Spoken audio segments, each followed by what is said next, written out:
Alright, sup Helldivers, welcome back to the Path of Rage, and today the Uber patch dropped. We finally have the new patch for Helldivers. It changes an absolute ton of stuff.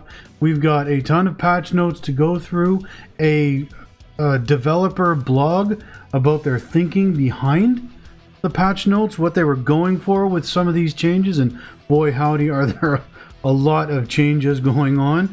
We've still got a major order to continue. The new Viper Commandos Warbond dropped today as well.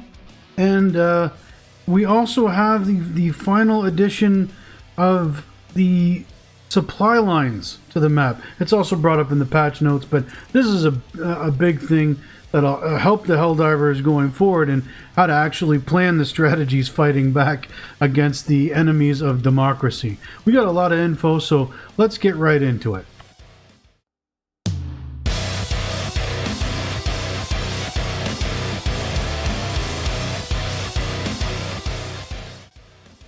First off, we're going to get right into the patch notes because that's the most important thing of today. We already covered the Viper Commandos Warbond in the last episode. The major order is the same from the last episode. We're just much further along. So let's get right into this. For this patch, the focus that they put out, the major areas of interest, as they say, were visible supply lines and attack origins in the Galactic War, stratagem, weapon, planet, and enemy balancing updates, various crash fixes, stability improvements, and other updates, and invite-only lobby creations.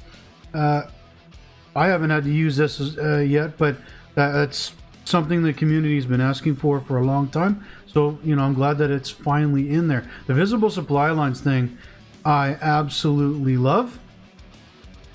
And here is a picture of it on the current galactic star map. I love this the way it looks.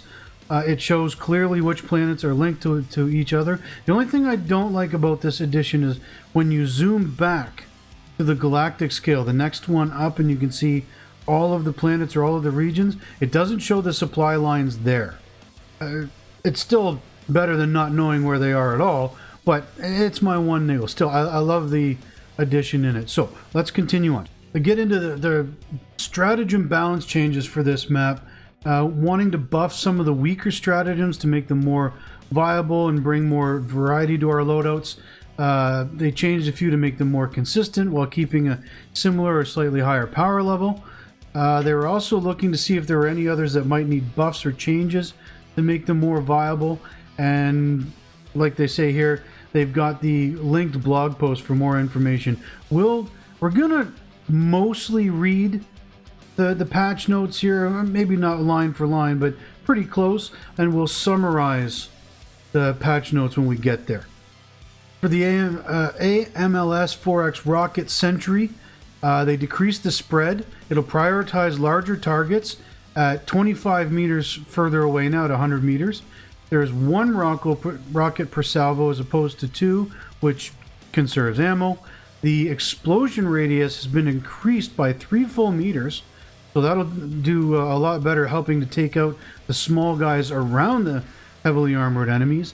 And they decreased the explosion armor penetration, although the projectile still has enough armor penetration to damage them, heavily armored targets, and they increased the damage of the projectile a full 100 points from 200 to 300.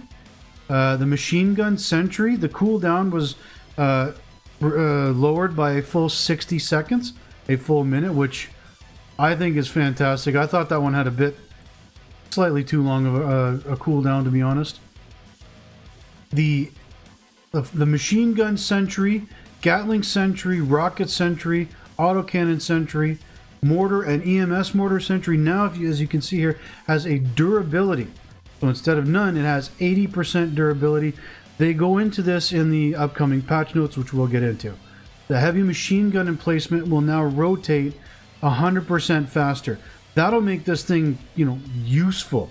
The slowness of turning that thing around just made it pointless to take.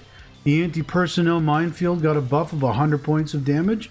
Same thing with, 60 points for the incendiary mines.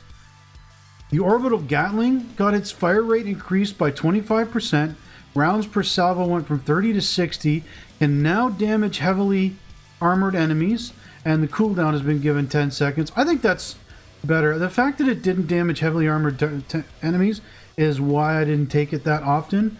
The precision strike, dope. 10 seconds less, but now it comes in 2 seconds, even better. The orbital airburst strike is down by 20 seconds on the cooldown. Yeah, I'll take that. The 110 millimeter rocket pods, they say it looks like a straight up nerf. It's not the intention. We'll get into that with the blog post, but it has improved targeting, increased projectile armor penetration, now does 100% damage to heavily armored enemies instead of 50%. That's if it hits them. It decreased the projectile damage from 600 to 250 to compensate for the improved targeting and damage from armor pen, and decreased the explosion for damage for armor penetration, so it's not direct hit. I've played a couple of rounds of this with this stratagem earlier. I don't think that 110 millimeter rocket pods are good still. I think they need to be a bit more improved. Maybe a little bit more focus. The Eagle strafing run you can now use 4 times instead of 3. Love it. And can now damage heavily armored enemies. The explosion damage of the grenade launcher has been buffed by 50 points. The heavy machine gun. This one's kind of cool. I'm looking forward to trying this out. The projectile damage does 50 more points. It now does increased damage against durable body parts. And they explain what durable is in the blog notes. We'll get into that. They decreased the fire rate, which I think is fine. The super high fire rate combined with the low ammo was pointless.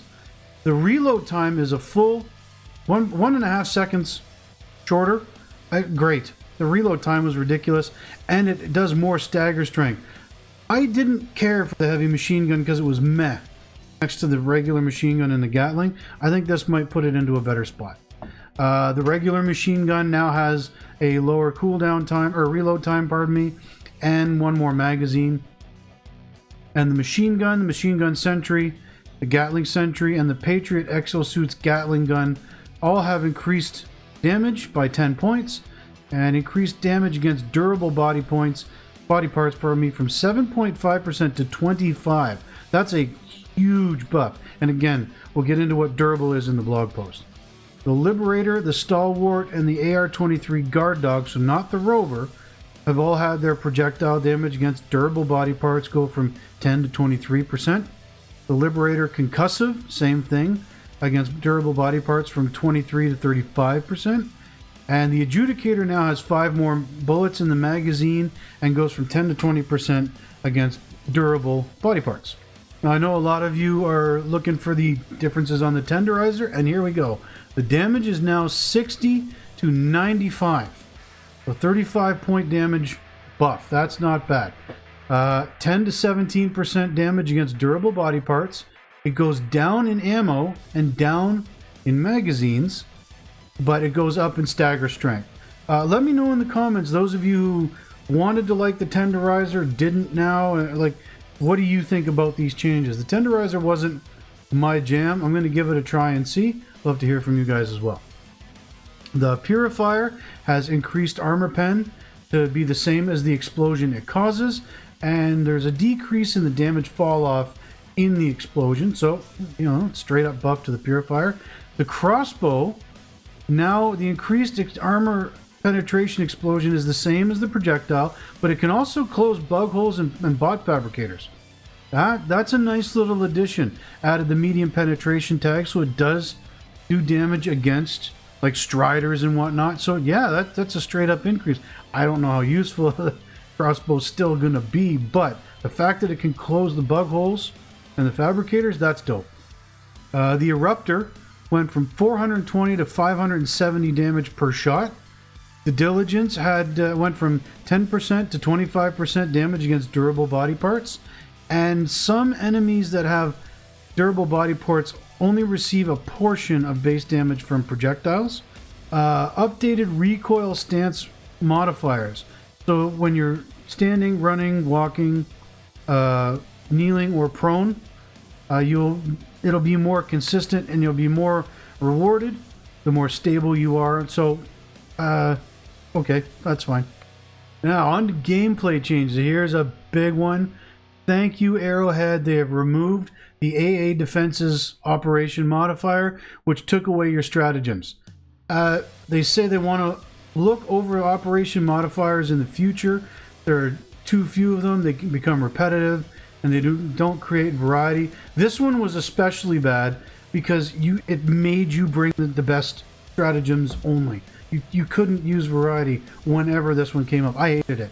I'm glad it's gone. They've also removed the Retrieve Essential Personnel Defend Event mission for not being fun enough or performing the way they wanted it to. Super samples will now spawn on difficulty 6, and they wanted this because a lot of players were having a hard time playing on 7+ and couldn't upgrade their ships comfortably while doing so. So now they're going to be able to still have an opportunity to get the super samples, just at a lower difficulty. This works for me. Now, this is a cool change here. The Sief artillery stratagem is no longer blocked by jammers or ion storms and is available after the mission timer ends. I like this. This makes sense because it's not on the carrier in orbit. This is something you unlock on the planet. So to not be able to use it just didn't make sense to me. The fact that we can do that, I think it's great and actually gives you a real reason to go for the artillery every time you see it. Now enemies in melee at the gates of the evacuate high value assets mission will attack it more consistently. We now have the ability to chat during in-game menus and the mission loading screen, and this is awesome. You can actually chat with people to try and align your stratagems and your weapons for an easier time of it with your team. And some first-person crosshairs have been improved on their readability. Invite-only lobbies are now supported, and we finally get a new armor passive. Peak Physique gives 50% melee damage and plus 30% weapon ergonomics. The weapon ergonomics, I think, will be more important as how you handle your gun and your aiming. Melee's not a real huge part of this game, so yeah, okay, fair enough. Now we got changes to planet and hazards. We've got a spike plant that has been reworked. It no longer causes bleed or stamina drain if hit by the plant explosion or spikes, but it will now pop 3 times, damaging everything around it in a radius.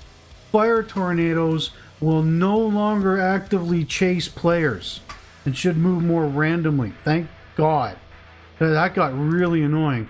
And enemy vision is now going to be reduced when an enemy storm takes place, but not ours, and that works for me.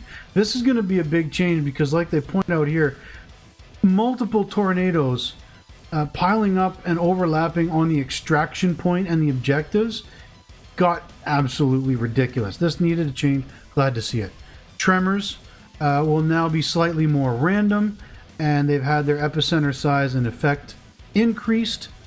So this should result in more situations where enemies away from the player get stunned, as well as reducing how often the player themselves has one occur right next to them. And now we'll have some visual effects for ion storms. Along the visibility front, one of the things that we've been all complaining about is the amount of fog. It tends to be real harsh and dense, and makes all the planets kind of look the same, just a different tint. So while they still intend for there to be foggy planets, they've decided to change the balance a bit. So dusty planets such as Errata Prime, Chort Bay at Helmire and similar, highland planets such as Varilia 5, Matar Bay, and Aishuane and similar, and the artificial light sources have had their intensity rebalanced and reduced across the board to fix situations of lights completely blinding the player.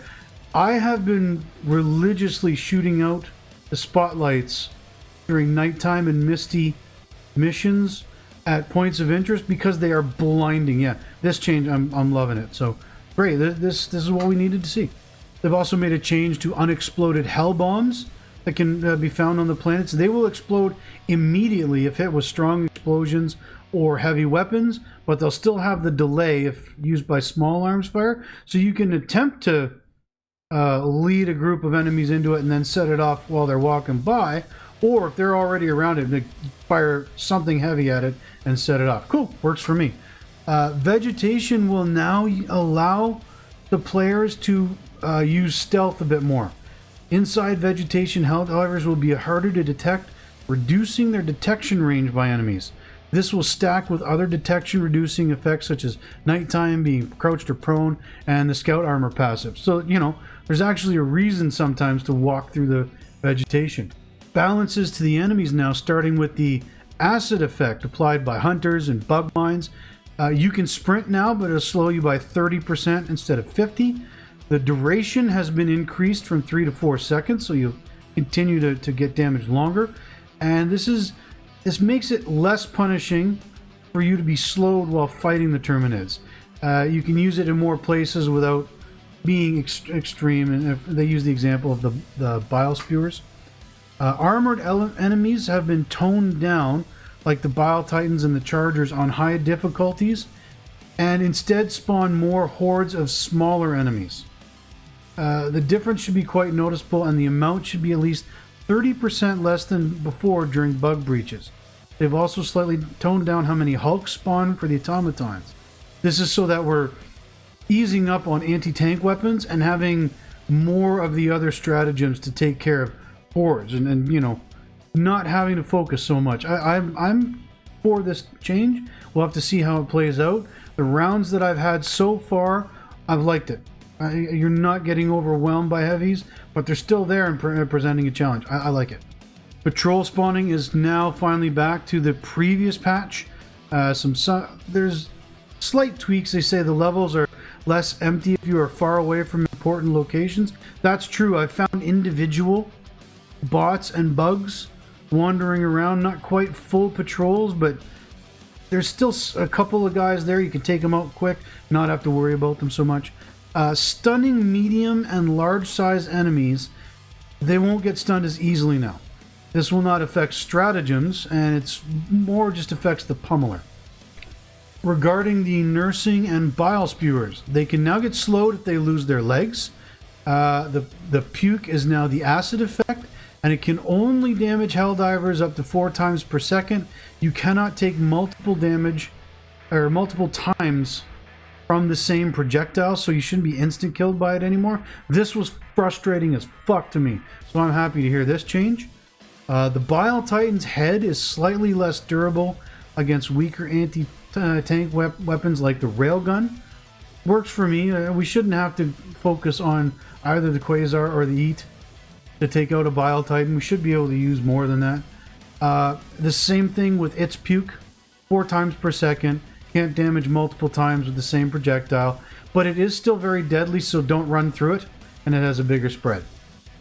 The Charger Behemoth will now be in the battle on higher difficulties. It can also take more damage than before, so now they can have fewer chargers but still have much more difficulty. I haven't come across this one yet. If you guys have, sound off in the comments what the difference is between the Behemoth and the regular Charger. How much worse are they? I'm kind of dreading it now.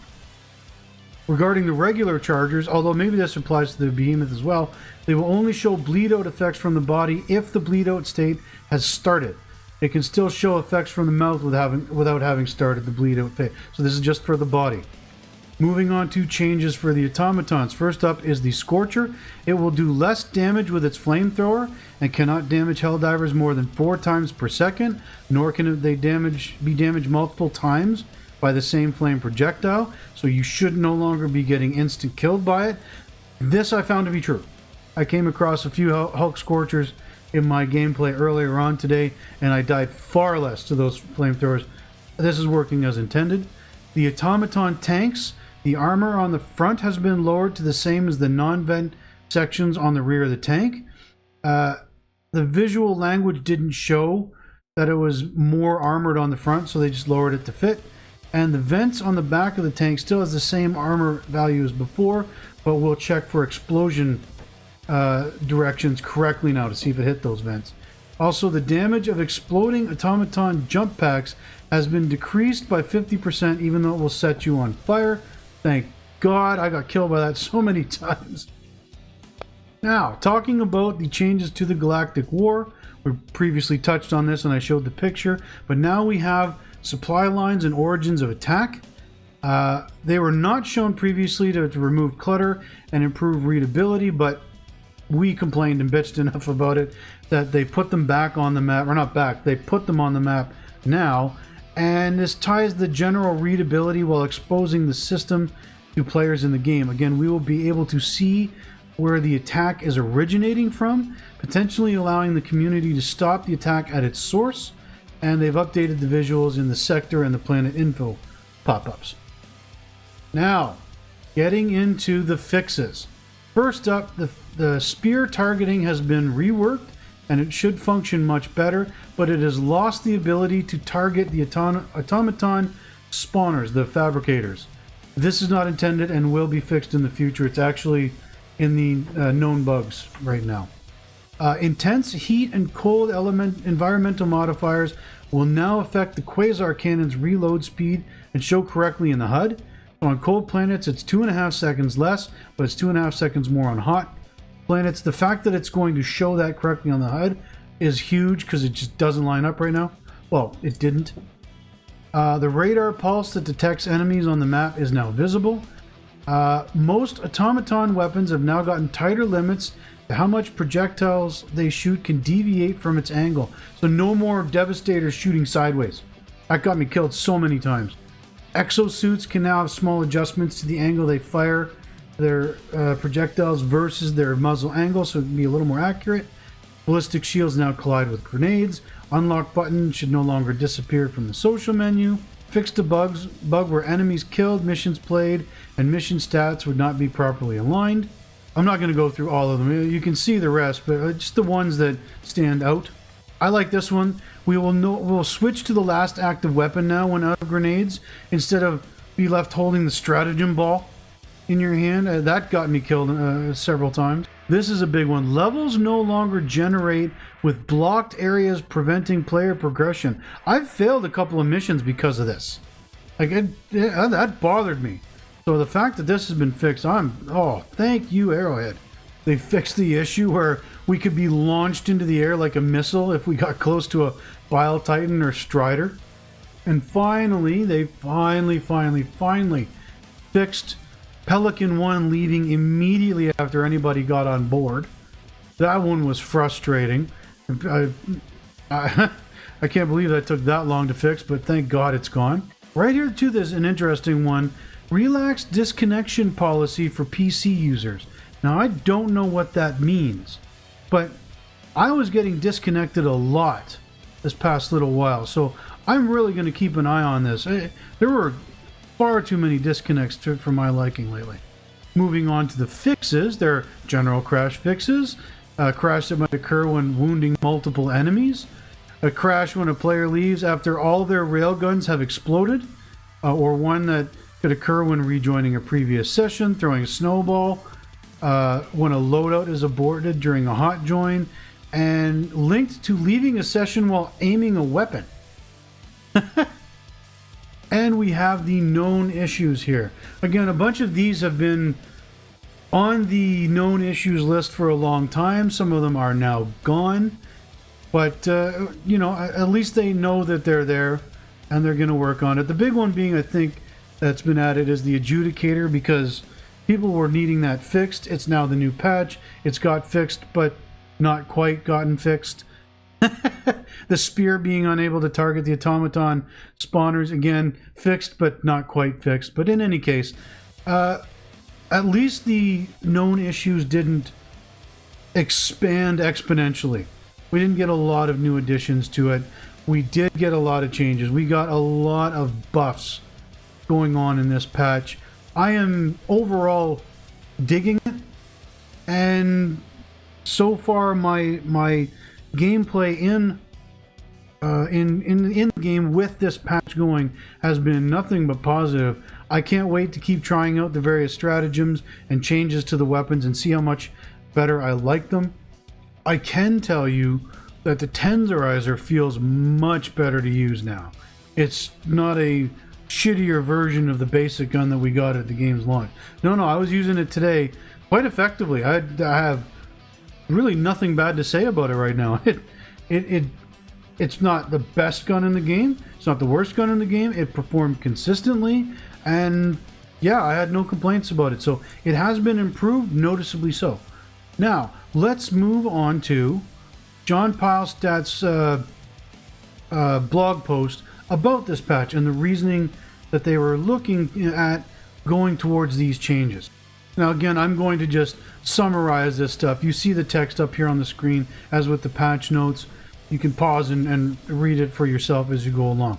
But they wanted to buff up the weaker stratagems to make them more viable and, again, give more variety in loadouts, make them more consistent across the board, and see if there's any changes or buffs needed, again, across the board to make them more viable. So with the rocket sentry, they wanted, the old intent was to saturate an area against enemies with a bunch of rockets, but it was too inconsistent against medium and larger enemies. They wanted it to be more consistent against them, so they gave it a better ammo economy, and it separates it from the autocannon sentry that does more damage but wastes ammo by shooting at targets that are already dead. I'll have to see how this one goes in game. I haven't used the rocket sentry in forever, so we'll see.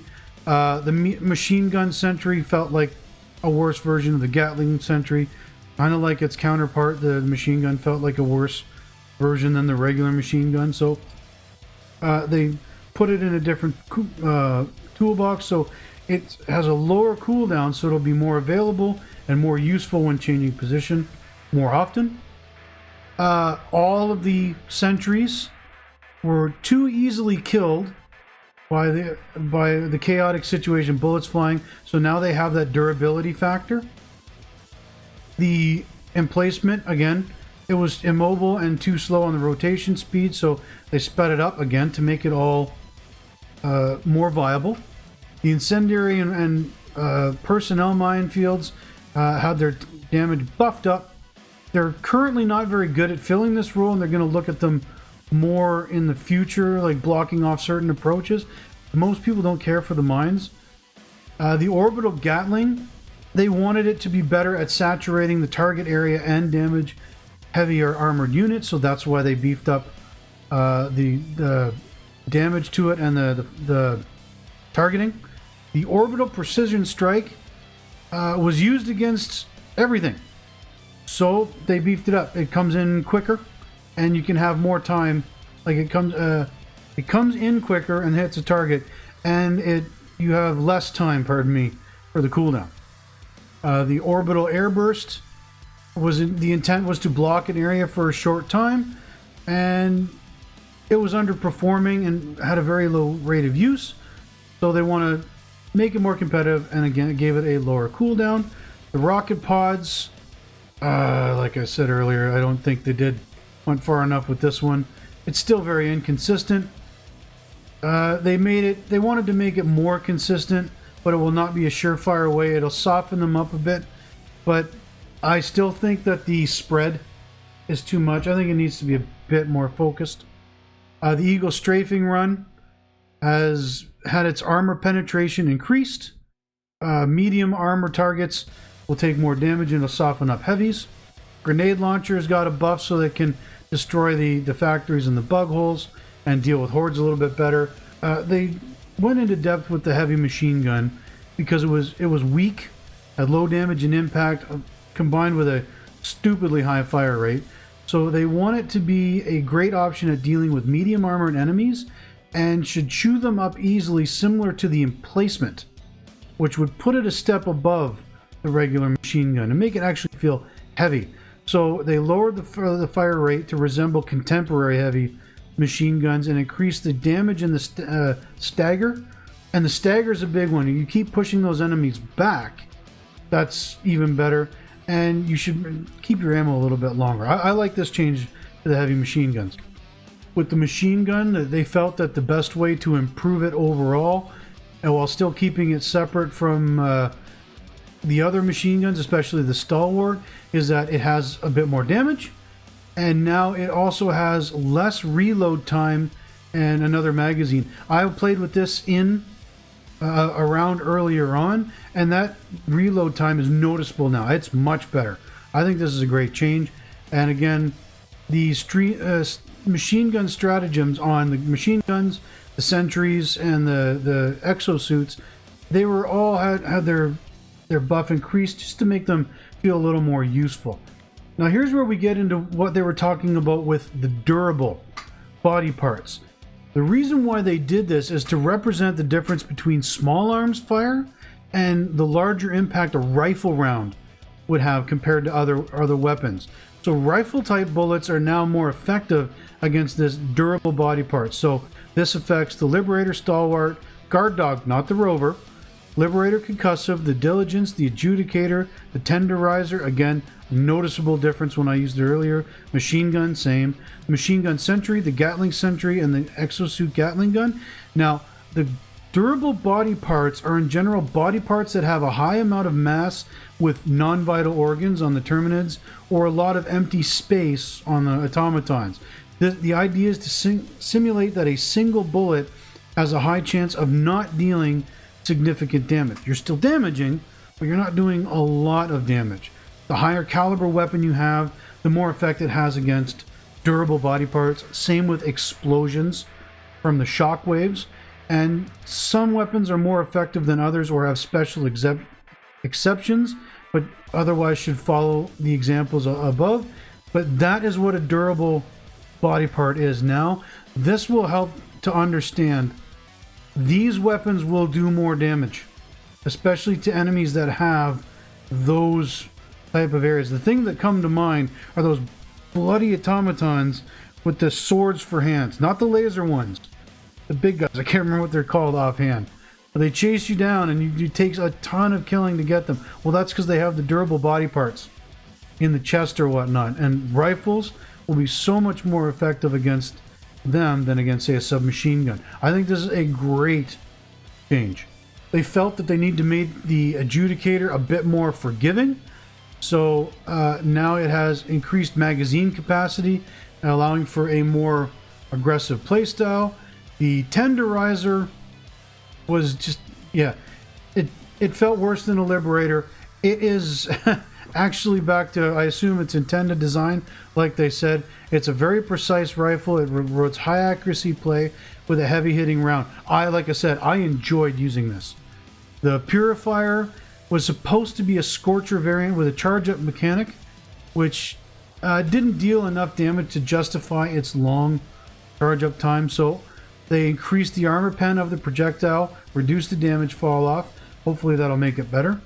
Again, the explosive crossbow has more explosive damage to it, make it more viable, and can now take out the spawners. Now, the Eruptors want to know was a controversial one for a lot of people. So, they removed the shrapnel from the explosion in previous patches because it made the Eruptor's ability to spike damage too much, and they know that because that was taken out, it lost a good portion of its ability. The damage boost didn't make up for the loss of that, but now they can't add the shrapnel back in because it creates situations where you or your friends die without knowing why. So now the Eruptor is getting 150 more damage per explosion to make it more consistent without creating those "what killed me" case. Sound off in the comments below. I hated the Eruptor because of the way it was. Even with the shrapnel, it didn't make me, I wasn't a fan of it. But even once they changed it, I thought this thing was garbage. And I've never picked it up again, especially against the cannon fodder. It just wasn't my bag. If you guys liked it before, didn't then, like with the last changes and how you played it now, sound off in the comments below. I really, really do want to know what everyone thinks of this now. This was a big one.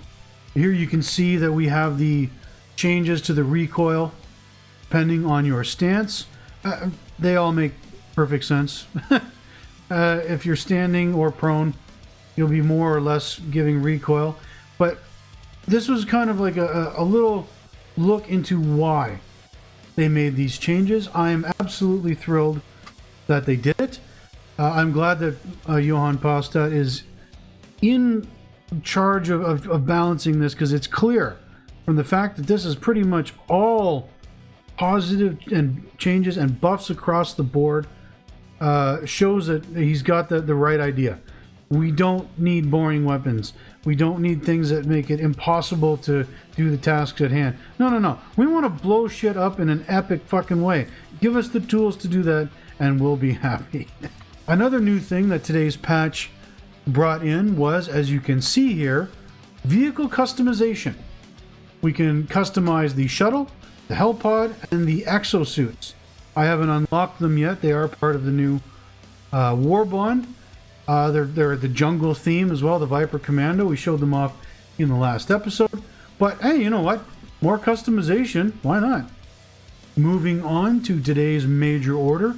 As you can see at the time of recording, this was yesterday if you're watching this on Friday, we still had 1 day and 20 hours to liberate one of two planets, to save the children at Vernon Wells or to liberate the anti-tank mines at Marfark. And we are going ham on Vernon Wells. I see no reason why we won't get this done. And the way it was moving along, actually, we may have already moved on to and possibly finished Marfark by the time you're watching this episode. We do tend to blaze through single planets very, very quickly. The personal order at the time of recording was to kill 100 enemies with the flamethrower, but it'll obviously be different while you're watching this video today. In any case, I think that this patch was huge. It was massive. It brings so much good stuff to the game. If you haven't gotten into it before, now is your chance to dive in and experience the epicness that is spreading managed democracy in Helldivers 2 with the rest of us. I hope you enjoyed this video. I'm going to let the gameplay that's been going on in the background play out. Hope you enjoy that as well. If you did, give me a thumbs up. If not, give me a thumbs down. As always, please sound off in the comments below. It really does help me in the algorithm, as does subscribing if you haven't done so already. 60 some odd % of you haven't done so, but you keep coming back. So make this time to hit the button. Help me grow the channel. I'd really appreciate it. Until next time, I've been Ragejet Games, and I am going to go back and show these automaton usurpers who's boss and who the Helldivers truly are. Take care.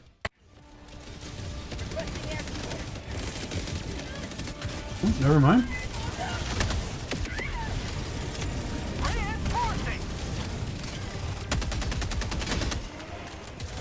Oh, I shouldn't have reloaded there. How? Reloading! Heavy, southeast, close.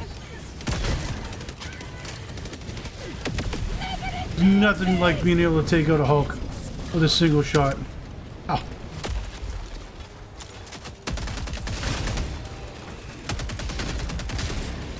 There we go. Dropping a pin, east, 100 meters.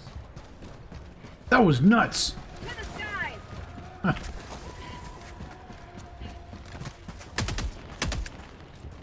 Support weapon. Oh, I see.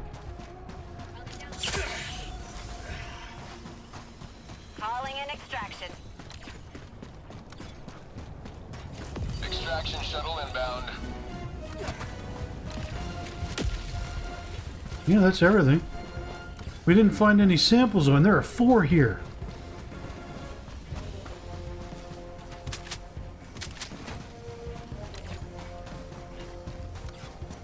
There it is. Tagging location, east. Locked, Calling in southeast. reinforcements. ETA T-minus 1 minute, 30 seconds.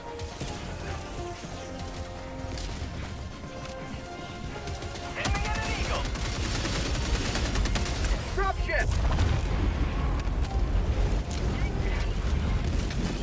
Oh my god, no, don't be coming at me! What the hell? Requesting Right when I can't run. Right when I can't run. 50 meters. Requesting advanced There weapon. we go. Requesting air support. ETA T-minus 1 minute. Rare sample Super uranium. Calling in orbital strike. Firing orbital strike. Yes! Oh, we got it. Oh.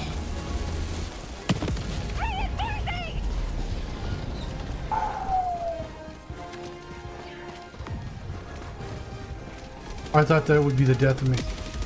ETA T-minus 30 seconds.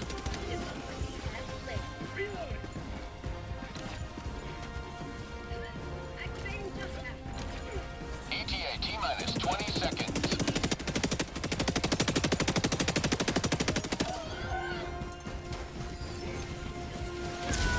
There we go. T-minus 10 seconds. Clear landing zone. Democracy needs me! Pelican 1 arriving at coordinates. This is Pelican 1 preparing for touchdown.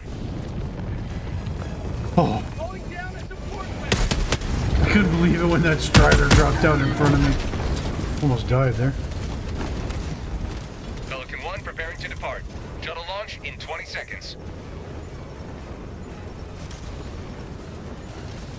I was making sure I was getting them samples on board. Extraction complete. Pelican 1 beginning ascent.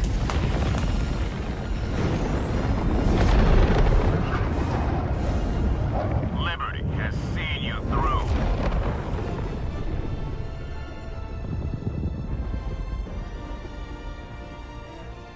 Yeah, we're gonna do another one.